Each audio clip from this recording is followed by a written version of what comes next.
আসসালামু আলাইকুম। তুমি যদি ঢাকা মেডিকেলে চান্স পেতে চাও বা দেশের একটা মেডিকেল কলেজে চান্স পেতে চাও, তাহলে তোমার মেডিকেল ভর্তি পরীক্ষা হলে কতগুলো দাগানো উচিত? আমরা দুইটা স্টুডেন্টের কম্পেয়ার করি।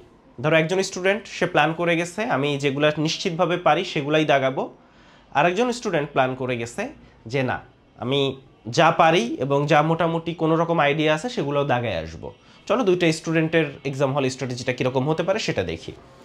যে স্টুডেন্ট ধরো সে 100টা প্রশ্ন পাইছে পরীক্ষার হলে, যে প্ল্যান করে গেছে যে আমি যা পারি তার বেশি কিছু দাগাবো না, শুধু সহজগুলো দাগাবো। ধরো সে মোটামুটি প্রথম চান্সে 70টা দাগাইতে পারছে, পরের চান্সে আর দশটা শিওর হইতে পারছে, মোট সে সব মিলে 80টা শিওর হইতে পারছে। ক্লিয়ার? তো 80টা শিওর হইতে পারছে, সে তখন ধারণা করতেছে আমি 80টা শিওর হয়েছি, মানে আমার 80টা শিওর দাগাইছি, আমি 80 পাবো এবং আমি আল্লাহর রহমতে ঢাকা মেডিকেল, যদি ঢাকা মেডিকেল মিস হয়, ধরো সে প্ল্যান করতেছে যে আমি ঢাকা মেডিকেল যদি মিস হয় তাহলে অন্তত সলিমুল্লাহ, সোহরাওয়ার্দী, ময়মনসিংহ এগুলাতে আমি চান্স, মিস একেবারে খারাপ হইলেও আমি এমএনসিতে চলে আসব, সেই প্ল্যান করে এক্সাম হল থেকে বেরোইছে।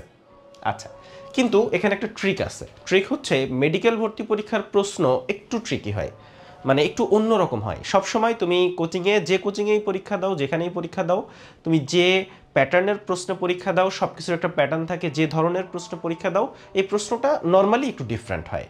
বা মেডিকেল ভর্তি পরীক্ষার হলের একটা, তুমি হয়তো চিল মোডে পরীক্ষা দিচ্ছ কিন্তু স্টিল সামান্য একটু এদিক ওদিক প্রেশার চলে আসে, যেটা তুমি হয়তো ফিলও করতে পারবা না। যার জন্য দেখা যায় যে এই 80টার আমি গ্যারান্টি দিয়ে বলতে পারি শিওর 80টা দাগেলে তুমি 5টা ভুল করবা, তোমার হয়তো বেশি হলে 75টা হবে, এটা 70টাও নেমে আসতে পারে।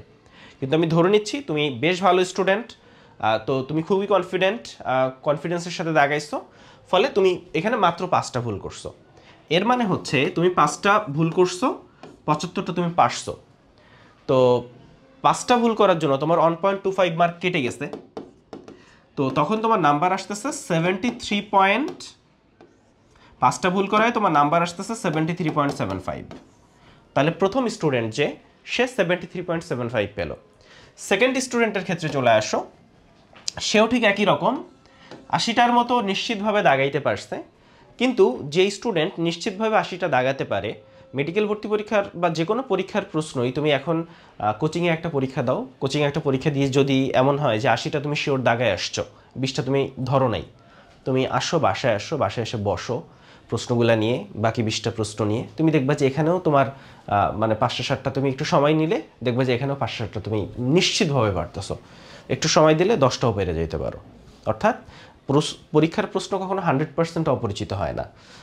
খুব অল্প প্রশ্নই থাকবে, 2-4-5টা প্রশ্ন যেগুলো তোমার 100% অপরিচিত, প্রশ্ন এর সাথে অপরিচিত, প্রশ্ন অপশনগুলোর সাথে অপরিচিত, কিন্তু বেশিরভাগ প্রশ্নই থাকে অন্তত প্রশ্ন না বুঝলে অপশন বুঝতেছো, অপশন না বুঝলে প্রশ্ন বুঝতেছো, এরকম। তো এইসব ক্ষেত্রে আসলে 50-50 চান্স থাকে, বা আরও কম চান্স থাকলেও সমস্যা নেই।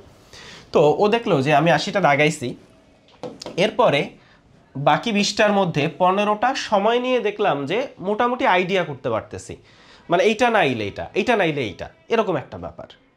তো এই 15টাও সে দাগায় আসছে। আর 5টা প্রশ্ন যেগুলা সে কিছুই পারে না, যেগুলা আসলে সে প্রশ্নও দেখে নাই, অপশনও কোনোদিন দেখে নাই, সেগুলো সে মানে স্কিপ করে আসছে।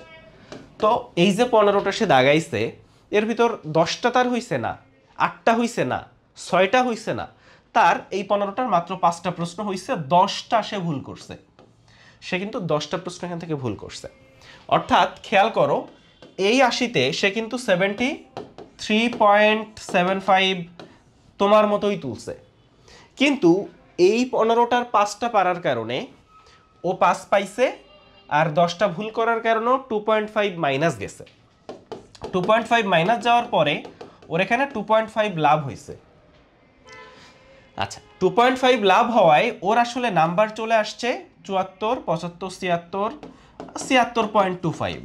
অর্থাৎ খেয়াল করো, একজন 73.75 আর একজন 76.25। এখন এই ছেলেটা ঢাকার বাইরে নিশ্চিতভাবে চলে গেছে, আর এ হয়তো ঢাকার ভিতরে ঢুকে গেছে, হয়তো সোহরাওয়ার্দীতে চান্স পাইছে, এ হয়তো চিটাগাং, রাজশাহী বা কোথাও চান্স পাইছে, কোনোটাই খারাপ না, কিন্তু জাস্ট খেয়াল করো। ঠিক এই কেসটা এমনভাবে হইতে পারে যে হয়তো সোহরাওয়ার্দীতে চান্স পাইছে বা ময়মনসিংহ চান্স পাইছে, এ ঢাকা মেডিকেলে চান্স পাইছে। বা যদি নাম্বারের গ্যাপটা 10 হয়, হতে পারে সে 63.75 পাইছে আর এ 66.25 পাইছে। এ কোনো না কোনো মেডিকেলে চান্স পেয়ে গেছে, এ কোনো মেডিকেলে চান্স পায় নাই। অর্থাৎ আমি 14 বছর ধরে পড়াচ্ছি, 13 বছর পার হয়ে 14 বছরে পড়লো। আমি আজ পর্যন্ত যত স্টুডেন্টকে দেখছি আমি সবসময় পরামর্শ দিই যে বেশি বেশি দাগায় আসবা। কারণ হচ্ছে তোমার 4টার ভিতর একটা হবে, মানে তোমার কিন্তু অপশন 4টা তার একটা। যদি এমন হতো যে ডাবল অ্যান্সার দাগানো যায়, ব্ল্যাঙ্ক অ্যান্সার থাকার ঝুঁকি আছে, তাহলে কিন্তু অপশন 6টার ভিতর একটা ছিল, তখন রিস্ক বেশি থাকতো। তো কিন্তু যেহেতু 4টার ভিতর একটা, কেউ 10টা আন্দাজে দাগাইলেও তার মানে কি বলা যায়, গাণিতিক হিসাবেই বলে যে তার 2.5টা হওয়া উচিত, সেখানে 3টা 4টা হয়ে যায়, কারণ পুরো 100% আন্দাজে কেউ দাগায় না, অনেক সময় আইডিয়া থাকে প্রশ্ন সম্পর্কে। ফলে আমরা মোটামুটি ধারণা করে মানে এই হিসাব থেকেই দেখতেছি যে বেশি পাওয়া যায়। এবং আমি গত 23 সালের যারা চান্স পাইছে আমাদের মেডিওলজি থেকে ঢাকা মেডিকেলে 100-র উপরে স্টুডেন্ট চান্স পাইছে, আমি সবার সাথে কথা বলছি। সবার সাথে কথা বলার পর আমি যেটা দেখছি সেটা হচ্ছে 99% স্টুডেন্ট যারা ঢাকা মেডিকেলে চান্স পাইছে তারা 95+ দাগাইছে, তারা 95+ দাগাইছে, 99% স্টুডেন্ট। আর 23 সালেই 95% স্টুডেন্ট যারা অন্যান্য মেডিকেলে চান্স পাইছে তারা 90টার উপরে দাগাইছে, 90+ দাগাইছে। তাহলে এইটা আসলে শুধুমাত্র একটা থিওরিটিক্যাল হিসাব না, প্র্যাকটিক্যালিও বলে যে বেশি দাগাইলেই চান্স পাওয়ার সম্ভাবনা বেড়ে যায়। এবং আমি তোমাকে নিশ্চিতভাবে বলতে পারি যে বর্তমান সময়ে এসে 80টার নিচে দাগাইলে তুমি চান্স পাবাই না, মানে চান্স পাওয়ার সম্ভাবনা ওইখানেই শেষ। কারণ তুমি 80টা শিওর হয়ে দাগাইলে ওখানে 5টা 7টা 10টা তুমি ভুল করে আসবা। ফলে বেশি দাগাইতে হবে। এবং এইটা তুমি এখন যে এক্সামগুলো দিছো, আগে যে এক্সামগুলো দিছো, এবং বেশি দাগাইলে স্টুডেন্টের একটা বড় অভিযোগ কি ভাইয়া, নেগেটিভ মার্কিং। নেগেটিভ মার্কিংয়ের ক্ষেত্রে আমার কথা হলো, তুমি যদি বেশি দাগাও তোমার নেগেটিভ মার্কিং যাবে বেশি, লাভও হবে বেশি। তুমি শুধুমাত্র নেগেটিভ মার্কিংয়ে কেন ফোকাস করবা? তোমার ফোকাস কেন শুধু নেগেটিভ মার্কিংয়ে হবে যে আমার প্রচুর নেগেটিভ মার্কিং যাচ্ছে, আমি কেন এত বেশি দাগাচ্ছি, আমার এত বেশি দাগানো ঠিক হচ্ছে না। তুমি ফোকাস করবা যে আমার লাভ হইল নাকি লস হইল। বেশি দাগালে তো নেগেটিভ বেশি যাবেই। ফলে ওভারঅল থিওরি বলি, প্র্যাকটিক্যাল বলি, প্র্যাকটিক্যাল এক্সপিরিয়েন্স বলি, সব কিছু মিলায়ে বলা যায় যে আসলে বেশি দাগানোটা জরুরি। বেশি না দাগাইলে লস হওয়ার সম্ভাবনাই বেশি। এবং আমারও ওভারঅল এক্সপিরিয়েন্স হচ্ছে 99% ক্ষেত্রে বেশি যারা দাগায় তাদের লাভ হয়। আর তুমি যদি সেই কপাল পোড়া 1%-এর মধ্যে থাকো তাহলে ভাইয়া তোমার লাক খারাপ। এবং মনে রাখতে হবে মেডিকেল ভর্তি পরীক্ষার হলে আসলে এত কুতু মন নিয়ে চান্স পাওয়া যাবে না যে যদি একটা ভুল দাগাই, এইটা যদি ভুল যায় তাইলে তো আমার চান্স মিস। ব্যাপারটা এভাবে কাজ করে না।